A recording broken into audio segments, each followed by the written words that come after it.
Après 3 années d'absence dues à la pandémie et plusieurs années d'exil à Dax et Mont-de-Marsan, le festival Art et Courage, organisé par la Fédération française de la course landaise, a retrouvé les arènes de Pomarès, où il a vu le jour.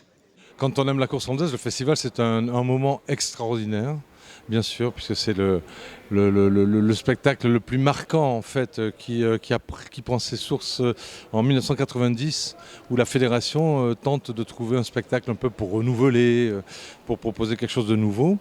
Et ça a pris très fortement sa place dans le paysage taurin de notre course landaise. Et on avait discuté avec les acteurs, avec le milieu coursaire, et on avait envie de revenir au berceau, quoi, parce qu'il y a une piste particulière, il y a une ambiance particulière. Bon voilà, c'est Pomarès, voilà, c'est le retour.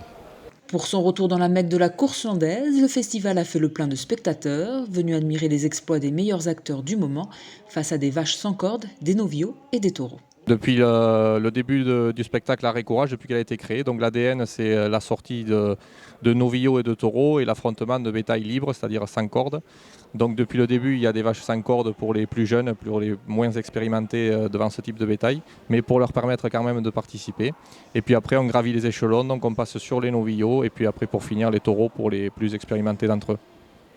Cette nouvelle édition d'Art et Courage a tenu toutes ses promesses, notamment avec Mathieu Nogues, Thomas Marty et Cyril Duno face aux taureaux.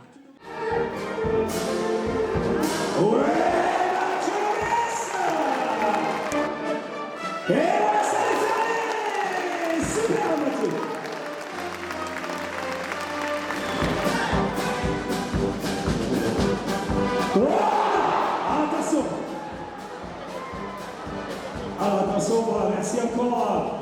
Voilà, plus de peur que de mal, on espère en tout cas pour Thomas Ali qui veut briller, qui veut passer près.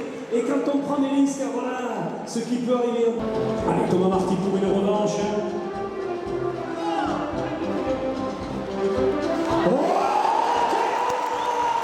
Je me sens avoir accompli le travail que j'avais à accomplir. Un taureau pas évident, mais bon, dans la tauromachie, c'est jamais tout est facile. Et le but, c'est de passer au-delà des difficultés que présente le taureau, d'essayer d'y reprendre le dessus et de tirer ce qu'on a à tirer. Je crois que j'ai réussi à tout ça.